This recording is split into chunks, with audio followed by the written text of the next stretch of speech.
അമ്മ മരിക്കുന്നതിന് മുമ്പ് എന്നോട് പറഞ്ഞ കാര്യം, അല്ലെങ്കിൽ പറഞ്ഞുകൊണ്ടിരിക്കുന്ന കാര്യം എന്ന് പറഞ്ഞത്,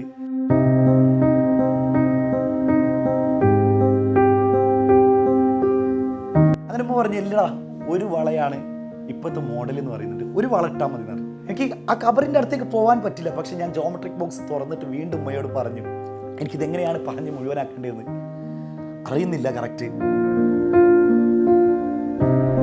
നല്ല നല്ല അനുഭവങ്ങൾ നിങ്ങളുടെ പാരൻസിന് കൊടുക്കാൻ കഴിയട്ടെ. പരീക്ഷ ഇങ്ങനെ അടുത്തപ്പോൾ ശരിക്കും എനിക്കൊരു സ്റ്റോറി നിങ്ങളോട് പറയണമെന്ന് തോന്നിപ്പോയി. എൻ്റെ ലൈഫ് തന്നെയാണ്. ശരിക്കും അത് നിങ്ങളോട് പറയുമ്പോൾ നിങ്ങളുടെ ലൈഫുമായിട്ട് എന്തോ കണക്റ്റഡ് ആവുമെന്നുള്ളൊരു തോന്നലാണ് പരീക്ഷയുടെ തലേന്നും ഇങ്ങനെ ഒരു വീഡിയോ ചെയ്യാൻ എന്നെ പ്രേരിപ്പിച്ചത്. കഥ ഇപ്രകാരമാണ്. അപ്പോൾ അതിൻ്റെ മുമ്പ് തന്നെ ഞാൻ എൻ്റെ ഒരു ലൈഫിൻ്റെ ഒരു ഇൻട്രൊഡക്ഷൻ നിങ്ങൾക്ക് തരാം. എൻ്റെ ഉപ്പ ഫിഷർമാനാണ്, അതായത് പച്ച മലയാളത്തിൽ പറയേണ്ട ഈ മത്സ്യത്തൊഴിലാളി. അപ്പോൾ ആ ഒരു സംഭവങ്ങളിൽ എപ്പോഴും അവിടുന്ന് കൂലി കൊടുക്കുക, അതായത് അധ്വാനിച്ച കൂലി കൊടുക്കുക എന്ന് പറഞ്ഞത് കരയിൽ വന്നിട്ടല്ല, കടലിൽ നിന്ന് തന്നെ ചിലപ്പോൾ ചില പൈസകളൊക്കെ അവിടുന്ന് തന്നെ കൊടുക്കും.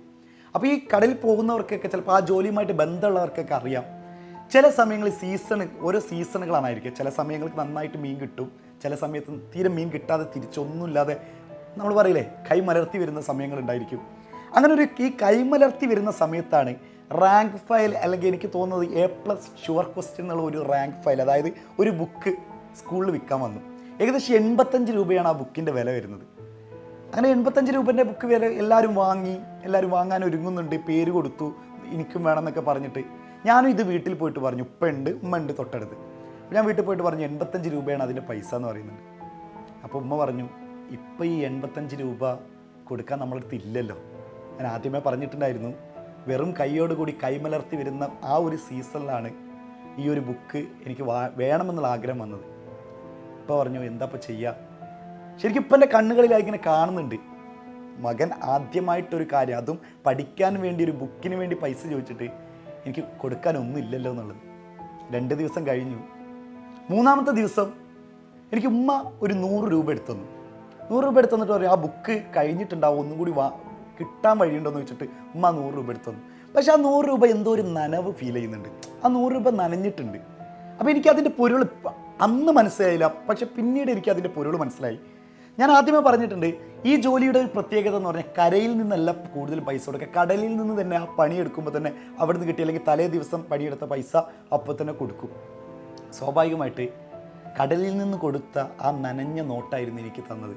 ശരിക്കും ഉണങ്ങാൻ പോലും സമയം ഉണ്ടായിരുന്നില്ല എന്ന് മാത്രമല്ല, ആ വീട്ടിൽ ആ 100 രൂപയില്ലാതെ മറ്റൊരു രൂപ പോലും ഇല്ല. അങ്ങനെ ഉണ്ടായിരുന്നെങ്കിൽ എനിക്ക് ആ 100 രൂപേൻ്റെ പകരം വേറെ 100 രൂപ എടുത്തു തരാമായിരുന്നു.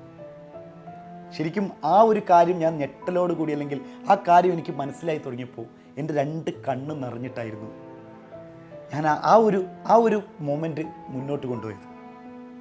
എൻ്റെ പ്രിയപ്പെട്ട മക്കളോട് ഞാൻ ഈ ഒരു സ്റ്റോറി ഇങ്ങനെ ഒന്ന് നമ്മളെന്ത് ചെയ്യട്ടെ, ടേൺ ചെയ്യട്ടെ നിങ്ങളുടെ ലൈഫിലേക്ക്. അതായത് എക്കണോമിക്കലി പിന്നോക്കമുള്ള കുറച്ച് കുട്ടികളുടെയും കൂടി ലൈഫിലേക്ക് കണക്റ്റഡ് ആവുന്ന ഒരു ചെറിയ സ്റ്റോറി കൂടി. എനിക്ക് തോന്നുന്നു +2 കഴിഞ്ഞപ്പോൾ തോന്നുന്നു ഫാർമസി കോഴ്സ്, അതായത് B.Pharm പോകാൻ വേണ്ടിയിട്ട് ഏകദേശം 3-4 ലക്ഷം രൂപ അതിൻ്റെ ഫീസ് വരുന്നുണ്ട്. അപ്പോൾ ആദ്യം തന്നെ അതിൻ്റെ ഫസ്റ്റ് ഇൻസ്റ്റാൾമെൻ്റ് ആയിട്ടുള്ള 45,000 രൂപ അടക്കണം എന്ന് പറഞ്ഞു. അങ്ങനെ 45,000 രൂപ അടക്കാൻ എവിടെ നിന്ന് എൻ്റെ കയ്യിൽ ഒരിക്കലും ഉണ്ടാവില്ല, നമ്മുടെ വീട്ടുകാരുടെ കയ്യിലും ഉണ്ടാവില്ല. ഞാൻ ആദ്യം തന്നെ നമ്മുടെ വീട്ടിലത്തെ അവസ്ഥ പറഞ്ഞല്ലോ. അങ്ങനെ ഉമ്മ അതെന്ത് ചെയ്തു, അപ്പോൾ ഉമ്മൻ്റെ കയ്യിൽ 2 വളയുണ്ട്. അപ്പോൾ ഉമ്മ അതിൽ നിന്ന് ഒരു വള എടുത്തിട്ട് പറഞ്ഞു, ഈ വള നമുക്ക് കൊണ്ടുപോയിട്ട് ബാങ്കിൽ പണയം വെക്കാം, അല്ലെങ്കിൽ വിൽക്കാമെന്ന് പറഞ്ഞു. പണയം വെച്ചാൽ ചിലപ്പോൾ അന്നത്തെ റേറ്റിന് ഒരു വള വിറ്റ് കഴിഞ്ഞാൽ വള ബാങ്കിൽ വെച്ച് കഴിഞ്ഞാൽ അത്ര പൈസ കിട്ടില്ല. അപ്പോൾ പറഞ്ഞു വള വിറ്റാളെന്ന് പറഞ്ഞു. അപ്പോൾ ഞാൻ ഉമ്മനോട് പറഞ്ഞു, ഹേയ് വള വിൽക്കൊന്നും വേണ്ട, ആകെ 2 വളമുള്ളൂ, അതിലൊന്ന് വിൽക്കാൻ പറ്റുമെന്നുള്ളത്. ഞാൻ കുറച്ച് ഇമോഷണൽ ആവുന്നുണ്ട് ഇത് പറയുമ്പോൾ തന്നെ, കാരണം നിങ്ങളുടെ ലൈഫിൽ എത്രത്തോളം അത് ബാധിച്ചിട്ടുണ്ടോ എന്നറിയില്ല. അങ്ങനെ ഉമ്മ പറഞ്ഞു, ഇല്ലടാ ഒരു വളയാണ് ഇപ്പോഴത്തെ മോഡൽ എന്ന് പറയുന്നുണ്ട്, ഒരു വള ഇട്ടാൽ മതി എന്ന് പറഞ്ഞു. എനിക്കറിയില്ല, ഞാൻ ആ ചെറുപ്പത്തിൽ എന്ത് ചെയ്തു, നമുക്ക് പഠിക്കാൻ പോകുന്നുള്ള ആഗ്രഹത്താൽ ഞാൻ എന്ത് ചെയ്യാണ്, ഉപ്പ വള വാങ്ങിയിട്ട് അത് ക്ലിയർ ആക്കി തരാണ്. പിന്നീട് കുറച്ച് വർഷങ്ങൾ കഴിഞ്ഞപ്പോഴാണ് എനിക്ക് മനസ്സിലായത്, ഉമ്മ തന്ന ഒരു വള മാത്രമായിരുന്നു ഗോൾഡ്, മറ്റേ എന്താ പറയുക, റോൾഡ് ഗോൾഡ് എന്ന് പറയില്ലേ നമ്മൾ, 6 മാസത്തെ ഗ്യാരണ്ടി, 6 മാസത്തിനുള്ളിൽ കളർ പോയി കഴിഞ്ഞാൽ മാറ്റിത്തരുമെന്ന് പറഞ്ഞ് ആ സാധനമായിരുന്നു. അന്ന് ഞാൻ ഉമ്മക്കൊരു വാക്ക് കൊടുത്തിട്ടുണ്ടായിരുന്നു. ഇങ്ങനെ കെട്ടിപ്പിടിച്ചുകൊണ്ട് ഞാൻ പറഞ്ഞിട്ടുണ്ടായിരുന്നു, ഉമ്മ ഇനി ഒരിക്കലും നിങ്ങൾ സാമ്പത്തികമായിട്ട് പിന്നോക്കം വരില്ല. സാമ്പത്തികമായിട്ട് കാരണം ഞാൻ എങ്ങനെയെങ്കിലും പൈസ ഉണ്ടാക്കാന്നുള്ളതല്ല, നിങ്ങൾ എന്തിനു വേണ്ടിയിട്ടാണോ ആ വള വിറ്റത്, എഡ്യൂക്കേഷൻ നേടാൻ വേണ്ടിയിട്ടായിരുന്നില്ലേ, അല്ലെങ്കിൽ എഡ്യൂക്കേറ്റഡ് ആയിക്കൊണ്ടിരിക്കാൻ വേണ്ടിയിട്ടല്ലേ? ആ വാക്ക് ഞാൻ പാലിച്ചു എന്ന് വേണമെങ്കിൽ എനിക്ക് പറയാം. ആ ഒരു കാര്യത്തിൽ ഞാൻ സക്സസ് ആണ്. ഞാൻ ഉമ്മയുടെ കെട്ടിപ്പിടിച്ചിട്ട് എൻ്റെ ഫസ്റ്റ് സാലറി കിട്ടിക്കഴിഞ്ഞപ്പോൾ ഉമ്മൻ്റെ കയ്യിൽ അത് കൊടുത്തിട്ട് ഞാൻ പറഞ്ഞത്, അന്ന് വിറ്റ വളയില്ലേ അതേ സ്റ്റൈലിനേക്കാളും ഒരു പടി മുന്നിലുള്ള വള പോയിട്ട് ഉമ്മ ഒന്ന് പോയി എടുക്കണം.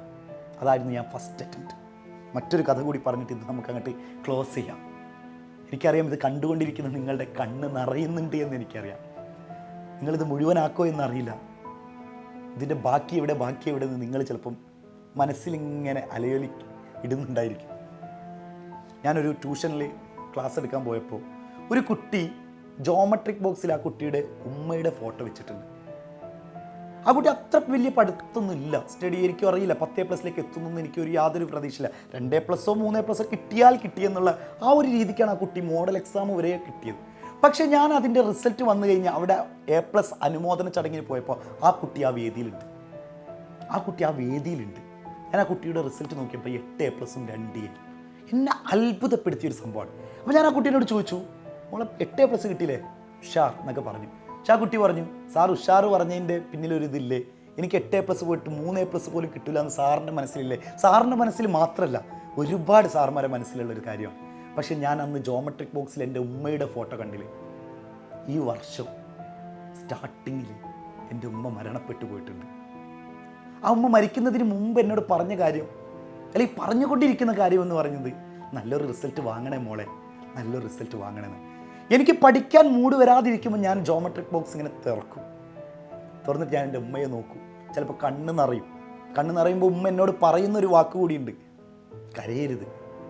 എനിക്ക് സന്തോഷമാവുന്നത് നീ കരയാതിരിക്കുമ്പോഴും നിൻ്റെ റിസൾട്ട് കാണുമ്പോഴാണ്. ഈ 8A+ കിട്ടിക്കഴിഞ്ഞ ഉടനെ തന്നെ എനിക്ക് ആ കബറിൻ്റെ അടുത്തേക്ക് പോകാൻ പറ്റില്ല. പക്ഷെ ഞാൻ ജോമെട്രിക് ബോക്സ് തുറന്നിട്ട് വീണ്ടും ഉമ്മയോട് പറഞ്ഞു, ഉമ്മ എനിക്ക് 8A+ഉം 2A ആണ്.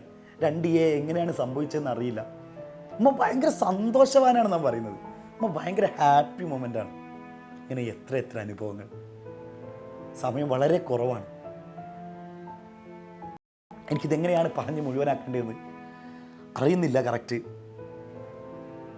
എല്ലാവരും ലൈഫ് അടിപൊളിയാക്കിയിട്ട് പഠിക്കുക. നല്ല അനുഭവങ്ങൾ നിങ്ങളുടെ പാരൻസിന് കൊടുക്കാൻ കഴിയണം. നിങ്ങളെ കൊണ്ടല്ലാതെ ആർക്കാണ് പാരൻസിനെ ഇത്രയേറെ ഹാപ്പി മൊമെൻറ്റിലേക്ക് എത്തിക്കാൻ പറ്റുക? അടിപൊളിയാക്കടാ. ലൈഫ് കളർഫുൾ ആവട്ടെ.